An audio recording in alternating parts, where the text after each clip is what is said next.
The main reason I wanted to get you on is you're very vocal and honest about your struggles with dyslexia over the years and the early impact it had in your life as well. So it's a subject that's really close to my heart. For anyone who's worked with me or received an email from me will know that I'm chronically dyslexic. I mean, when I say chronically dyslexic, I mean chronically dyslexic. And it's something I've always struggled with as well. But what I'm hoping that people get from this conversation today, if they are dyslexic, of perhaps a parent with a young child is dyslexic, they get a wee bit of insight and maybe a wee bit of hope. Dealing with the condition on a day-to-day basis, especially in the education system, can seem quite daunting at times, especially for parents who don't understand it. With that, so we can give a bit of insight into it's not all doom and gloom, perhaps. So I guess let's go right back to the start. Let's go back to primary school. So primary school, was that the 80s? Believe it or not, I started primary school in 1979. Oh, you almost sneaked in to the 80s. I just sneaked in, but it's quite an ironic one. 79, Thatcher becomes Prime Minister.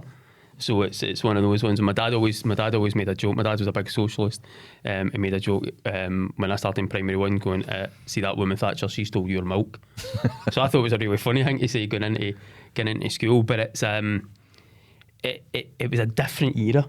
It really was a different era. You mean I'm talking. You'd only came out. I think what is it? I can't remember. It's the late 70s, isn't it? They kind of do away with the belt and.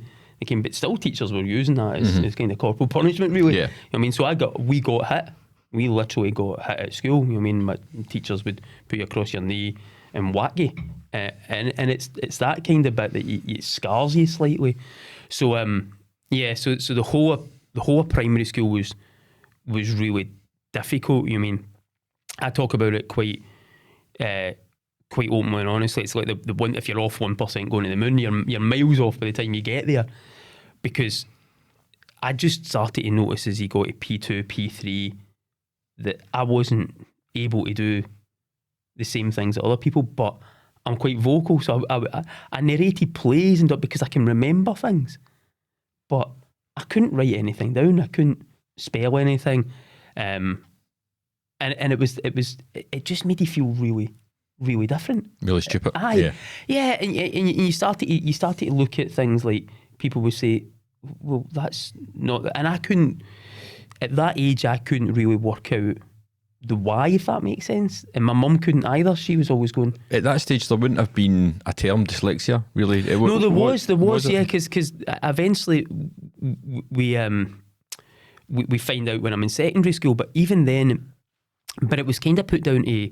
misbehaviour as opposed to there's a challenge. So if I know, you have to effectively go back and think, but I was probably screaming out for help.